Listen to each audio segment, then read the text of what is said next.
Welcome back সবাইকে। আজ আমি ম্যারি মাই হাজবেন্ডের এপিসোড 3 এক্সপ্লেন করব। যারা আগের এপিসোডগুলো দেখোনি, ডেসক্রিপশনে লিংক দেওয়া আছে, ওখানে ক্লিক করে দেখে নাও। আর নতুন হলে চ্যানেলটা সাবস্ক্রাইব করে দাও। তো চলো শুরু করা যাক।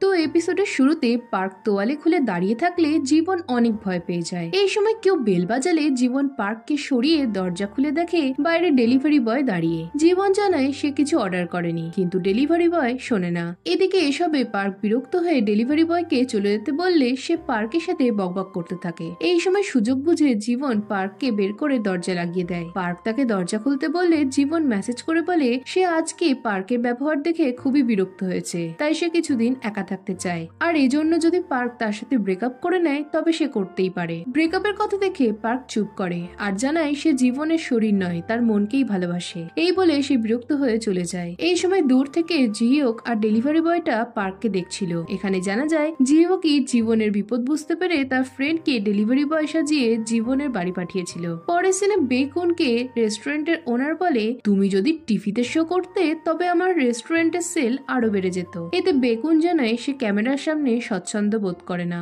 এরপর বেকুন জানায় সে সানডেতে থাকবে না।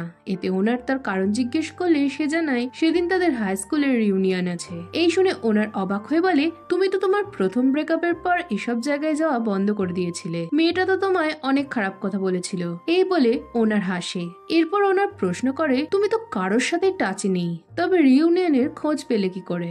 এই সময় পাস্টের সিনে দেখি জিহিওক বেকুনের সাথে দেখা করে। সেই তাকে রিউনিয়নের কথাটা জানায়। এখন বর্তমানে বেকুন বলে, ওই লোকটাকে আমি চিনি না, আর ও আমার সাথে স্কুলেও পড়তো না। এই শুনে ওনার বলে, ব্যাপারটা অনেক সন্দেহজনক। তুমি যদি তোমার ফার্স্ট লাভকে দেখতে চাও তবেই যাও, নয়তো অ্যাভয়েড করো। এই সময় বেকুনের মনে পড়ে সে হাই স্কুলে জীবনকে বলেছিল, তুমি আমার সাথে এটা কি করে করতে পারলে? আমি আর তোমার সাথে কখনো কথা বলবো না। এখন এসব ভেবে সে বুঝতে পারে না সে কি করবে। অন্যদিকে জীবন দেখে রিউনিয়নে যাওয়ার মতো কোনো ড্রেস বা মেকআপ তার কাছে নেই। এতে সে আপসেট হয়ে যায় আর সিনটা এখানেই কাট হয়ে যায়। এরপর রিউনিয়নের দিন দেখানো হয়।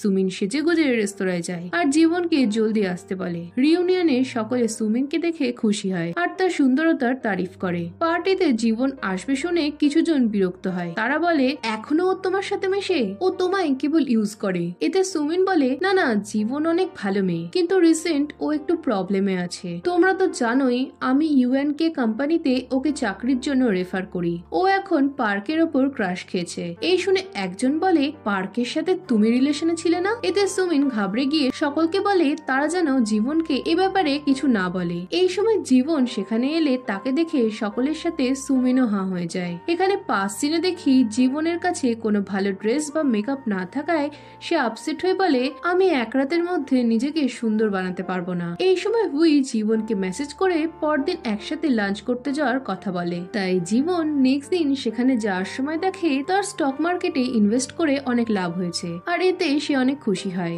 এরপর সে অথেন্টিকের স্টোরে গিয়ে সুমিনের দেওয়া ইয়াররিংসটার সাথে আসলটা মেলালে দেখে দুটোর মধ্যে সত্যিই অনেক ডিফারেন্স রয়েছে। এতে সে বুঝতে পারে কেন জিহিওক তাকে এটা পড়তে বারণ করেছিল। এখানে পাস সিনে দেখি সুমিন জীবনকে নানা জিনিস গিফট করত। সেগুলোতে জীবনকে বাজে দেখালেও সে বলতো তাকে অনেক সুন্দর দেখাচ্ছে। আর জীবনও সুমিনের কথায় অন্ধের মতো বিশ্বাস করত। জীবন সুমিনের পছন্দের ক্যান্ডি আনতে ভুলে গেলে সুমিন আপসেট হয়ে যায়। আর এই দেখে পার্ক জীবনকে কথা শোনায় আর সুমিনকে ক্যান্ডি দেয়। এসব মনে করে জীবন ভাবে সে কতটা বোকা ছিল। এই সময় হুই এসে ডাকলে জীবনের হাত থেকে তার ফেক ইয়াররিংসটা পড়ে যায়। হুই ইয়াররিংসটা দেখলে জীবন জানায় এটা সুমিন তাকে গিফট করেছিল। এই শুনে হুই বলে, এটা তো ফেক। এরপর তারা খেতে যায়। হুই তাকে একটু ড্রিঙ্কস করার কথা বললে জীবন জানায় সে ড্রিঙ্কস করে। এতে হুই বলে, কিন্তু তুমি তো বলেছিলে যে তুমি ড্রিঙ্কস করা ছেড়ে দিয়েছিলে। একদিন নাকি নেশার ঘরে তুমি একটা ভুল করে ফেলেছিলে। এই কথায় জীবনের কিছু মনে পড়লে সে জানায় পার্কের সাথে দেখা হওয়ার পর সে ড্রিঙ্কস করে। এটা বলেই জীবনের মনে পড়ে এটা এখন না, 5 বছর পর হওয়ার কথা। এটা মনে হতেই সে কথাটা ঘুরিয়ে দেয়। এরপর তারা তাদের ফ্রেন্ডশিপ সেলিব্রেট করে আর মজা করে খেতে থাকে। এই সময় হুই জীবনকে রিউনিয়নের ব্যাপারে জিজ্ঞেস করলে জীবন জানায় সে যাবে কিনা শিওর না। জীবন জানায় স্কুলে তাকে বুলি করা হতো আর তার কারণটাও সে জানে না। এই শুনে হুই বলে তোমাকে এর কারণটা তাদের জিজ্ঞেস করা উচিত, যাতে তুমি কখনো রিগ্রেট না করো। এই শুনে জীবন ভাবে সে কখনো এর কারণটা তাদেরকে কেন জানতে চায়নি। সে হুইকে বলে তাহলে আমার রিউনিয়নে যাওয়া উচিত আর তাদের প্রশ্ন করা উচিত, কিন্তু আমার মতো মেয়ে এক রাতের মধ্যে কি করে এতটা সাহসী হয়ে যাবে। হুই বলে তোমাকে চেষ্টা করতে হবে। এই বলে সে জীবনের দিকে হাত বাড়ায় আর বলে এবার আমাকে তোমার হেল্প করতে দাও। এই বলে সে জীবনকে নিয়ে স্টাইলিস্টের কাছে যায় আর জীবনের মেকআপ করতে বলে, কিন্তু জীবন জানায় সে আলাদা একটা মানুষ হতে চায়। এতে হুই খুশি হয়ে বলে তবে আজ থেকে তোমার নতুন জন্ম হবে। এরপর জীবনের মেকওভার করা হয়। নতুন লুকে জীবন নিজেকে দেখলে আনন্দে তার চোখে জল আসে। জীবন এতটাই সুন্দর হয়ে গেছিল যে হুই তার তারিফ করেই যায়। এরপর দোকানে একটা ব্যাগ দেখে জীবনের মনে পড়ে এটা 2023-এ সুমিনের কাছে ছিল। হুই ব্যাগটা নেওয়ার কথা বললে জীবন বলে এখন না, পরে, এটা অন্য একজনের কাছে যাওয়া উচিত। এরপর নেক্সট সিনে জীবন ঘুমের মধ্যে তার মারা যাওয়ার স্বপ্ন দেখে উঠে পড়ে, কিন্তু আয়নায় নিজেকে সুস্থ দেখে সে খুশি হয়। এই সময় তার ফোনে বস মেসেজ করে যে তার প্রজেক্টটা সে অ্যাপ্রুভ করছে আর সুমিনও তার টিমে থাকবে। এই দেখে জীবন চিন্তায় পড়ে যায়। তখনই সুমিন তাকে রিউনিয়নে আসার কথাটা মনে করায়। জীবন হুইয়ের সাথে সময় কাটিয়েছে জানতে পেরে সুমিন বলে তুমি কি আমার উপর রেগে আছো? এতে জীবন না বলে। এরপর সুমিন তাকে তার প্রজেক্টটা দিয়ে দিতে বলে, কিন্তু জীবন জানায় এটা তার। এই শুনে সুমিন আরো ঘ্যান ঘ্যান করতে থাকলে জীবন বলে আমি এটা তোমায় দিতে পারবো না, আর নেক্সট টাইম থেকে তুমি কাজের সময় আমাকে নাম ধরে ডাকবে না, কারণ আমরা ফ্রেন্ডস হলেও অফিসে আমি তোমার সিনিয়র। এই বলে জীবন ফোন কেটে দিলে সুমিন হা হয়ে যায়। সে বলতে থাকে যে একটু আমি ঢিল দিয়েছি ও ভুলে গেছে যে ও কত বড় লুজার। ঠিক আছে, আমি ওকে আবারও শিক্ষা দেব। পরের সিনে সুমিন বসের সাথে ডিনারে যায়। সুমিন তাকে দুটো ভালো কথা বললে বস আবারও ফ্যামিলির স্বপ্ন দেখে। অন্যদিকে জীবন ফেক ইয়ারিংস গুলো নিয়ে কিছু ভাবে আর সিনটা এখানে কাট হয়ে যায়। পরের সিনে জীবন রেডি হয়ে রিউনিয়নে আসে আর তাকে দেখে সকলের সাথে সুমিনও হা হয়ে যায়। জীবন বসলে ছেলেরা তার সাথে কথা বলতে শুরু করে। এই সময় ইজি নামের একজন যে স্কুলে জীবনকে বুলি করত সে বলে তুমি এখনো সুমিনকে কপি করতে ছাড়ো না, ওর মতোই কানের পড়েছো। এই সময় সুমিন নিজের ইয়ারিংস গুলো দেখানোর জন্য কানের পাশ থেকে চুলগুলোকে সরায়। তখনই একজন জীবনের কানের গুলো দেখে বলে না না, এগুলো সেম নয়, জীবনের গুলো অনেক সুন্দর, কিন্তু সুমিনেরটা একটু চিপ দেখতে। এই সময় আরেকজন বলে ওঠে হ্যাঁ ওটা রেপ্লিকা, সুমিন জীবনকে কপি করেছে। এই বলে সকলে হাসাহাসি করলে সুমিন চুপ হয়ে যায় আর এই দেখে জীবন স্মাইল করে। এই সময় 5 ঘন্টা আগের সিন দেখি। হুই জীবনকে রেডি করার সময় সুমিনের দেওয়া ফেক ইয়ারিংস গুলো দেখে বলে তোমাকে যদি কেউ এতটা বাজে গিফট দেয় তাহলে বুঝবে ও তোমায় ছোট করতে চাইছে। এখন বর্তমানে সুমিনকে নিয়ে সকলে হাসাহাসি করতে থাকলে জীবন মনে মনে বলে আমি জানি তুমি আমাকে কানেরটা দিয়েছিলে যাতে সবাই ভাবে আমি তোমায় কপি করেছি, কিন্তু তুমি হেরে গেছো। এখানে দেখা যায় হুই তার অথেন্টিক ব্র্যান্ডের কানের গুলো জীবনকে পরিয়েছিল।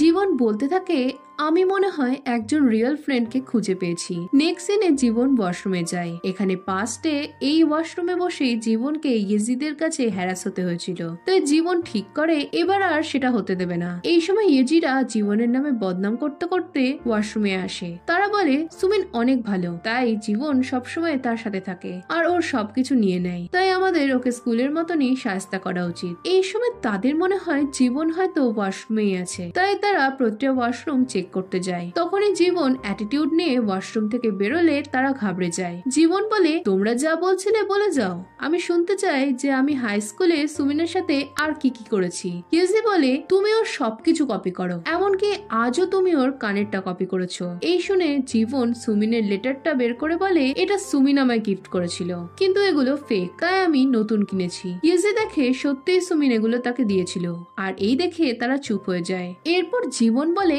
আর কি কি আমি সুমিনের কাছ থেকে নিয়েছি। ইয়েজি বলে মিস্টার পার্ক কে? শুনেছি মিস্টার পার্ক তোমার ক্রাশ, তুমি স্কুলেও সুমিন আর বেকুনের মধ্যে ব্রেকআপ করিয়েছো। এই শুনে জীবন বলে সুমিন কি তোমাদের বলেছে যে ওরা ডেট করতো আর সুমিন আর পার্কের মধ্যে কি কিছু চলছে? এই শুনে একজন বলে ওঠে সুমিন তোমায় U&K কোম্পানিতে জব করে দিল আর তুমি ওর বয়ফ্রেন্ডকে চুরি করতে চাইছো। এসব শুনে জীবনের হাসি পায় আর বলে তুমি একদিকের কথা শুনে এসব ভেবে নিলে, তুমি একটু চেক করতে পারতে। এই বলে জীবন তার কার্ড দিয়ে বলে, আমি ইউএনকে কোম্পানির অ্যাসিস্ট্যান্ট ম্যানেজার, আর আমি 7 বছর আগেই কোম্পানি জয়েন করেছি। আমার মনে হয় আমি ওকে গত বছর চাকরি করে দিয়েছি। এই শুনে ইয়েজিদের মনে পড়ে সত্যিই সুমিন গত বছর চাকরি পেয়েছে। এরপর জীবন জানায় পার্ক তার বয়ফ্রেন্ড। এই বলে সে পার্ককে ফোন করে আর তার ফ্রেন্ডদের সাথে কথা বলতে বলে। পার্ক ইয়েজিদের কাছে নিজেকে জীবনের বয়ফ্রেন্ড বলে পরিচয় দেয়। এসব শুনে ইয়েজিরা হাঁ হয়ে যায়। এরপর জীবন রেস্তোরাঁ থেকে বেরোতে গেলে সুমিন তাকে আটকায়। এই সময় ইয়েজি এসে জীবনকে বলে, তুমি কেন স্কুলে সুমিনকে বেকুনের সাথে ব্রেকআপ করতে বলেছিলে? এদিকে এটা শুনে সুমিন ভয় পেয়ে যায়। জীবন বুঝতে পারে এর জন্যই স্কুলে তাকে সবাই বুলি করত। জীবন বলে সুমিন বেকুনকে কখনো ডেট করেনি। এই বলে সে সুমিনকে বলে, আমি কি কোনো মিথ্যে কথা বলছি? সুমিন বলে, সরি জীবন, তুমি বেকুনকে লাইক করতে বলে আমি কখনো বলতে পারিনি যে আমরা ডেট করতাম। এই শুনে জীবন হেসে বলে, আমি যদি এটা নাই জানতাম তবে কিভাবে আমি তোমায় ব্রেকআপ করতে বললাম? এই শুনে সুমিনও বোঝে সে নিজের ফাঁদে নিজে জড়িয়ে গেছে, তাই সে ব্যাপারটা ধামাচাপা দেওয়ার চেষ্টা করে। কিন্তু ইয়েজি তাও জীবনকে নিয়ে প্রশ্ন করতেই থাকে।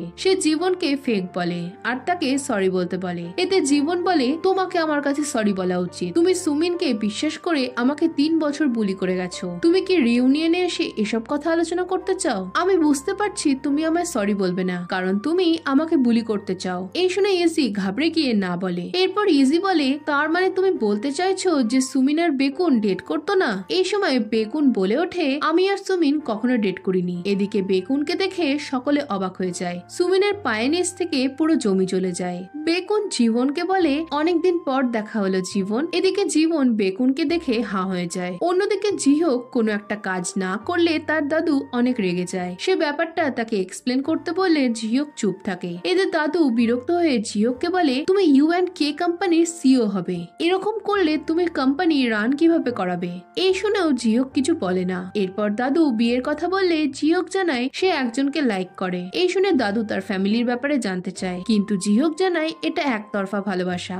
এরপর জিহক বলে সে ছোট থেকে দাদুর সব কথা শুনে এসেছে, কিন্তু এবার যেন দাদু তার উপর ট্রাস্ট করে। এই শুনেও দাদু রাজি না হলে জিহক বলে তবে সে সবকিছু ছেড়ে চলে যাবে। এই শুনে দাদু নরম হয়। জিহক বলে, আমি একজনকে ভালোবাসি আর আমি চাই না তার কোনো প্রবলেম হোক। পরের সিনে দাদু চলে যায়। গাড়িতে বসে তিনি সেক্রেটারিকে জিহকের গার্লফ্রেন্ডের ব্যাপারে খোঁজ নিতে বলেন। সেক্রেটারি বলে জিহক লাইফে কোনো ভুল করেনি, তাই তাদের তার উপর ভরসা রাখা উচিত। এতে দাদু জানায় এই বিষয়টাই তাকে ভাবাচ্ছে। এরপর সেক্রেটারি চেয়ারম্যান ওর ব্যাপারে জিজ্ঞেস করলে দাদু বলে, আমি আমার ছেলেকেই কন্ট্রোল করতে পারলাম না তো নাতিকে কি করে করব? ও ওর মার মারা যাওয়ার পর চুপচাপ হয়ে গেছিল, কিন্তু হঠাৎ করে ও এতটা বদলে গেল কিভাবে? এদিকে জিহক বসে তার আর বেকুনের কনভারসেশনের ব্যাপারে ভাবে। জিহক বেকুনকে বলেছিল, তুমি জীবনকে চেনো? আমি জানি তোমাদের মধ্যে কিছু ভুল বোঝাবুঝি হয়েছিল। এদিকে এসব শুনে বেকুন অবাক হয়ে যায়। সে তাকে রিউনিয়নে যাওয়ার কারণ জিজ্ঞেস করলে জিহক জানায় সে গেলে জীবনের লাভ হবে। এইসব ভেবে জিহক বেরিয়ে পড়ে। এদিকে পার্টিতে বেকুন আর জীবন একে অন্যকে দেখতে থাকলে ইয়েজি আবারও জিজ্ঞেস করে সে সুমিনকে ডেট করেছিল নাকি, কিন্তু এতে বেকুন জীবনের দিকে তাকিয়ে থেকে বলে, তুমি কি সত্যি আমাকে লাইক করতে? তাহলে তুমি কেন আমার সাথে ওটা করেছিলে? এদিকে এসব শুনে জীবন ঘাবড়ে গিয়ে সেখান থেকে বেরিয়ে চলে যায়। এই সময় জিহক সেখানে আসলে রাস্তায় জীবনকে দেখে হাঁ হয়ে যায়। এদিকে বেকুনও জীবনের পিছু নেয় আর জীবনের হাত ধরে তাকে আটকায় আর দূর থেকে জিহক তাদের দেখতে থাকে। এদিকে জীবন বেকুনকে বলে, আমি তোমায় কখনো লাইক করতাম না। এই বলে চলে যেতে লাগলে বেকুন তাকে আবারও আটকায় আর বলে, আমি তোমায় লাইক করি। আর এই শুনে জীবন হাঁ হয়ে যায় আর জিহক রাগী চোখে বেকুনকে দেখতে থাকে। আর এই এপিসোডটা এখানেই শেষ হয়ে যায়। তো এরপর কি হবে জানতে হলে ভিডিওটাতে লাইক আর কমেন্ট করো, আর নতুন হলে চ্যানেলটা সাবস্ক্রাইব করে দাও। তো দেখা হচ্ছে নেক্সট ভিডিওতে। বাই।